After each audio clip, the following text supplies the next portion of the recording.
com a obra que o Senhor tem feito nos nossos dias. Nós te agradecemos em nome de Jesus Cristo. Amém. Aleluia. Pode se assentar.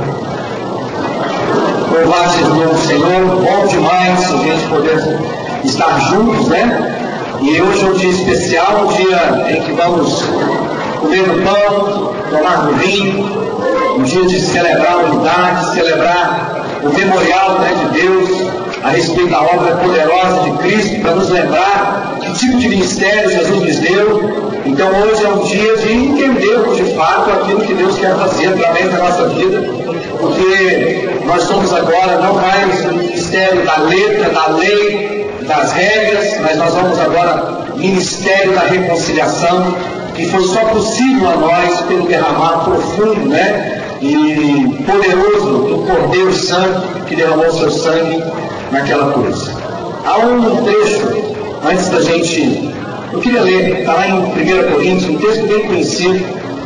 Eu queria falar um pouquinho sobre isso, para entrar naquilo que eu acho que Deus quer ministrar ao nosso coração, mas já entendi de Deus de ler esse versículo para nós, e a partir dele, né, caminharmos na direção daquilo que Deus quer comunicar a cada um de nós, acima de tudo, nos desafiar esta manhã, como igreja, como discípulos, como cristãos, como aqueles que têm seguido o espaço, como aqueles que são homens e mulheres do caminho. Diz assim, em 1 Coríntios capítulo 11, portanto, todo aquele que comer o pão ou beber o cálice do Senhor indignamente será culpado de pecar contra o corpo e o sangue do Senhor.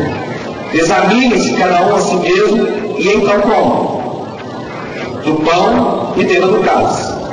Pois quem come e bebe sem discernir o corpo do Senhor, come e bebe para a sua própria condenação.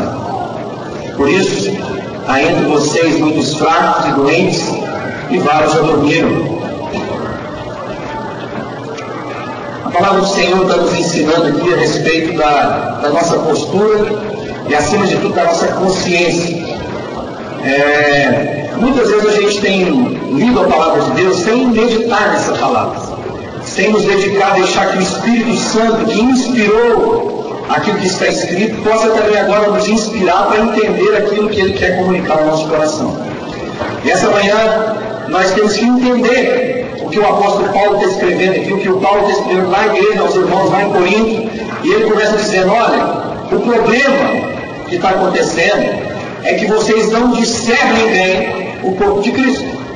Vocês não têm a noção da grandeza, da maravilha que é o corpo de Cristo. Quem é o corpo de Cristo agora? Jesus já não é mais Jesus o Cristo, né? Já não é Jesus o Cristo sem igreja. Nós somos o quê? O corpo de Cristo. E tem muita gente que ainda não discerniu a grandeza e a maravilhosa coisa que é o corpo de Cristo, a sua multiforme expressão, aquilo que é a atuação, a vida dos irmãos, membros do mesmo corpo, que ligados uns aos outros em amor, produz o quê? Crescimento, produz expansão. E de qual que é a ordem de Jesus? A nós, igreja, discípulos, a grande comissão. Infelizmente, muitas pessoas têm vivido no Evangelho sem conhecer nem ao menos o que Cristo lhes comissionou a fazer, aquilo que é o que Ele disse, aquilo que Ele empenhou, aquilo que Ele declarou, aquilo que Ele deixou como mandato, como uma ordem para cada um de nós. Quando nós lemos lá, na sua despedida dos seus discípulos, Ele diz: portanto, toda a autoridade me foi dada, e agora vocês devem ir por todos os povos, nações, fazendo discípulos de todos os povos. O imperativo de ir e fazer discípulos. Muitos de nós não temos essa percepção de toda a função do corpo, e por isso nós muitas vezes estamos doentes, e alguns já morreram, porque perderam a consciência daquilo que é o corpo de Cristo e a função do corpo de Cristo nos nossos dias. Muitas vezes temos virado cristãos alienados da vida, do dia a dia, da sociedade, muitas vezes por equívocos, por medo, mas graças a Deus que Deus nesses dias quer trazer cura à minha vida, à sua vida, à nossa vida, para que de fato possamos experimentar aquilo que é a boa, perfeita e vontade de Deus para a nossa vida. E para falar sobre isso, eu queria que você abrisse lá em Romanos, no capítulo 12, Você que trouxe a Bíblia, os crentes. Eles, pastor, a palavra do Senhor está aqui no meu coração. A gente vai se distanciando da palavra aos pouquinhos. Primeiro, quem trouxe a Bíblia, levanta ela bem alta. Então quem cai do lado, senta do lado do crente. Vamos ler a Bíblia junto. Diz assim, o apóstolo Paulo escrevendo à igreja que estava lá em Roma, os discípulos que ali estavam, e ele dizendo, esse texto, na verdade, todas as vezes que alguém me convida para trazer uma ministração, uma palavra, e é a primeira vez que eu vou, Deus sempre me leva a meditar nessa palavra. É como se fosse, se você tem uma mensagem para dar, qual é a mensagem? Eu usaria aquilo que eu vou compartilhar com vocês. Então, por onde eu vou e alguém me convida pela primeira vez, eu não consigo deixar de comunicar e de pregar aquilo que de fato tem feito, e talvez porque fez tanta diferença na minha vida, é aquilo que eu quero comunicar de primeira mão na vida de vocês essa manhã. E diz assim, portanto, irmãos, rogo-lhes pelas misericórdias de Deus que se ofereçam em sacrifício vivo, santo e agradável a Deus. Este é o culto racional de vocês. Não se amoldem ao padrão desse mundo, mas transformem-se pela renovação da sua mente, para que sejam capazes de experimentar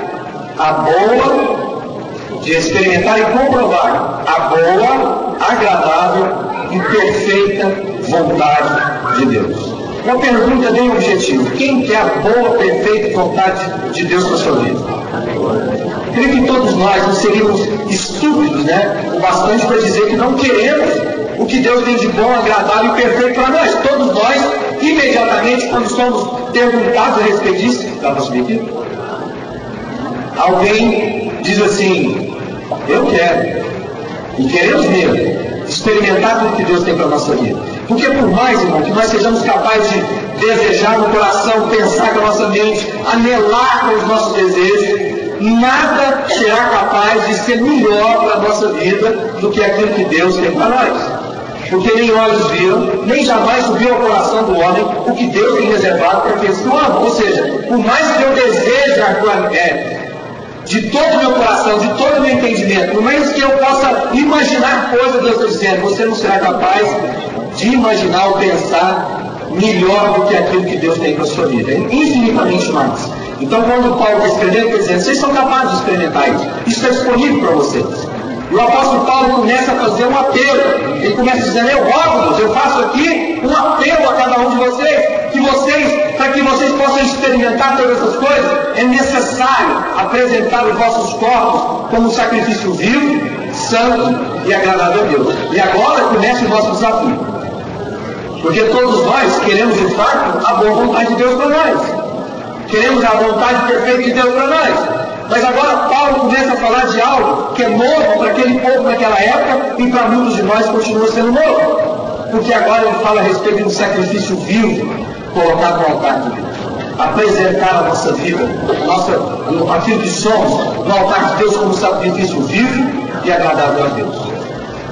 Naquela época todos nós sabemos que o povo de Deus, quando ia lá trazer a oferenda no altar de Deus, trazer a oferta, consagrar louvor, adoração, culto a Deus, o que era necessário? Apresentar sacrifício. Eles colocavam o animal e imolavam aquele animal era desangrado, era morto, e depois eles queimavam aquilo como um sinal, como um aroma suave presente de Deus. E agora Paulo está propondo que o nosso sacrifício precisa ser vivo.